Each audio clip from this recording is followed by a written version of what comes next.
Hello everyone, जय भीम, नमो बुद्धाय। स्वागत आप सभी का ट्रूथ लिटरेचर में। और आज हम जानने का प्रयास करेंगे सिंधु घाटी सभ्यता के बारे में। सिंधु घाटी सभ्यता में क्या क्या सम्यक संस्कृति के प्रमाण मिले हैं, तो इस वीडियो में हम जानने का प्रयास करेंगे।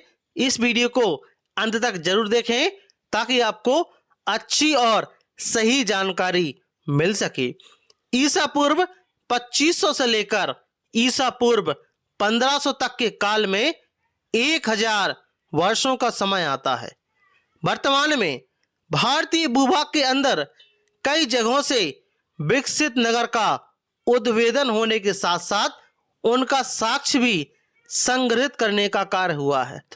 इस साक्ष्य युक्त सभ्यता का उद्भेदन किसी वैदिक शास्त्रों की जानकारी से नहीं, बल्कि इसका प्रथम उद्भेदन 1826 ईस्वी में अंग्रेजी अधिकारी चार्ल्स मैसन को किसी कार्य के दौरान हुआ था। पुनः 1856 ईस्वी में विस्तृत जानकारी मिली, परंतु 1921 में शुरू ही इस साक्ष्य का प्रथम उत्खनन क्षेत्र सिंधु नदी के किनारे मिलने की वजह से इस सभ्यता को सिंधु घाटी की सभ्यता के नाम से भी जाना जाता है। ऐसे सिंधु घाटी सभ्यता का बहुत ही व्यापक क्षेत्र था। सिंधु घाटी सभ्यता के अधीन अभी तक 1500 केंद्रों की पहचान करते हुए उत्खनन का कार्य हुआ है, जिसमें 1000 से ऊपर का केंद्र वर्तमान बिंदु भारत के क्षेत्र में आता है। उस सभ्यता की अपनी लिपि थी जिसका काफी साक्ष्य भी मिला, लेकिन लिखावट को उस व्यवस्थित रूप से पूर्ण रूपेण पढ़ने के प्रयास अभी तक असफल रहे हैं। इसलिए सिंधु घाटी सभ्यता प्रो हिस्ट्री में आता है। फिर आज के छम्म मंत्रों वाले अनुयायी अपनी उपस्थिति को वैदिक काल से भी पूर्व द्वापर युग और त्रेता युग से जोड़ते नहीं थकते हैं। उस सभ्यता में बने सभी स्नानागार के बगल में एक स्थान मिलता है जिनके बनावट का साक्ष्य आज स्तूप के रूप में मिलता है। पक्की ईंटों से बना छोटा और बड़ा नगर का साक्ष्य मिला है, लेकिन हर नगरों में बने चारों ओर की तकनीक, लेकिन हर घर में बनी सभी घरों की तकनीकी बनावट एक जैसी प्राप्त हुई है। यह वहां के सभी नगरों का एक दूसरे से तकनीक अर्थात टेक्नोलॉजी का आदान प्रदान करते हुए जिंदगी जीने की ओर इशारा करता है।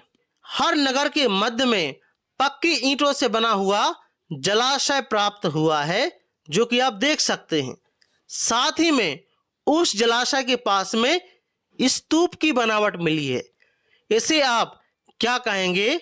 यद्यपि इसके आसपास किसी भी प्रकार का कोई मंदिर या किसी देवी देवता की मूर्ति नहीं मिली है, फिर भी आज के परंपरा में प्राप्त कुछ तथाकथित लेखक अपनी कल्पना से पूर्व में प्राप्त सभी साक्ष्यों की अपनी आज की परंपरा से जोड़कर दिखाते हैं। दरअसल इसे अपने मानसिक वर्चस्व को कायम करने का गुण भी कहा जाता है। बहुत कम ऐसे लेखक मिलेंगे जो निर्विकार रूप से इन साक्ष्यों की विवेचना करेंगे। इसमें से भारत के अधिकांश लेखक अपने आज के माहौल से प्राप्त सोच के अनुसार ही उत्खनन द्वारा प्राप्त साक्ष्य का चित्रण और विवेचन करते हैं। मिट्टी के सील पर बने एक साधना रथ पुरुष की तस्वीर मिली है। साधना भारत की परंपरा है यह बात, लेकिन किसी निराकार साधना रथ व्यक्ति की तस्वीर को आज के जटाधारी, सर्पधारी, त्रिशूलधारी, डमरूधारी, बाघछालधारी, चंद्रधारी शिव से तुलना करना कहाँ की बुद्धिमानी। साधना तो निराकार यथाभूत साधना की भी होती है, जिसके माध्यम से पूर्व काल में सभी सम्यक बोधि प्राप्त लोग विपश्यना में लीन होकर साधना करते थे। चित्र में आप देख सकते हैं कि इस साधना पुरुष के आज के प्राप्त शिवजी के चित्रों से कैसे और किस आधार पर आज के लेखक तारतम्य जोड़ते हुए हैं। आइए देखें। आज के शिवजी के माथे पर जटा पाई जाती है, लेकिन इस साधना रत पुरुष के माथे पर कोई जटा नहीं है। आज के शिवजी के ललाट पर चंद्रमा पाई जाती है, लेकिन साधना रत व्यक्ति का ललाट बिल्कुल साफ है। आज के शिवजी के हाथ में डमरू हमेशा रहता है, लेकिन इस साधना रत पुरुष के हाथ में कोई वाद्य यंत्र नहीं है। आज के शिवजी के ललाट पर तीसरा नेत्र होता है, जिसकी वजह से इन्हें त्रिलोकीनाथ भी कहते हैं। हालांकि ये बौद्ध शब्द है, लेकिन साधना रत पुरुष एक साधारण मानव के समान है। हाँ, साधना रत मूर्ति के ललाट पर एक गोल बिंदी बनी है और वैसे ही बिंदी सभी सम्यक बुद्ध के ललाट पर भी मिलती है। आज के शिवजी के हाथ में या पास में एक हथियार के रूप में त्रिशूल जरूर रहता है, लेकिन यह साधना रत पुरुष बिल्कुल ही हथियार विहीन होकर साधना में रत है।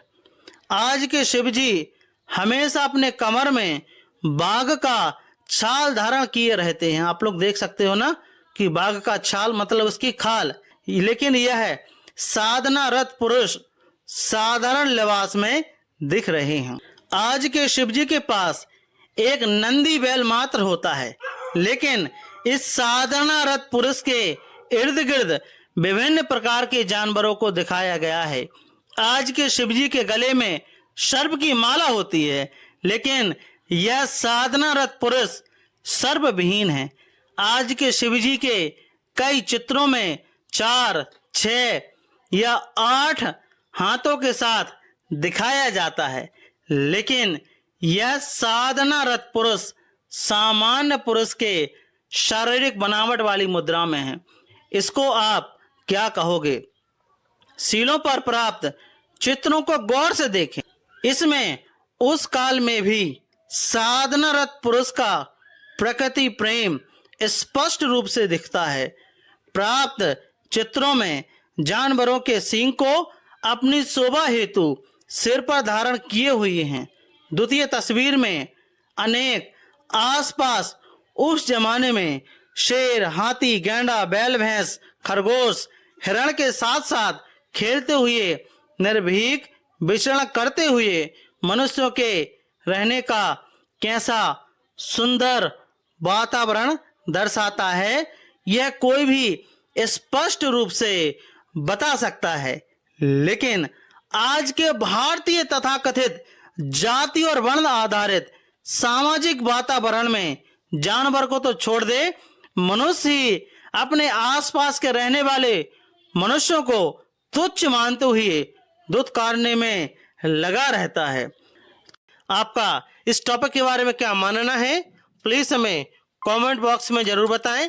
यदि आप ट्रूथ लिटरेचर पर नए हो, ट्रूथ लिटरेचर को आप सब्सक्राइब जरूर करें, साथ ही साथ हमारी वीडियोस को शेयर जरूर करें। जय भीम, जय भारत।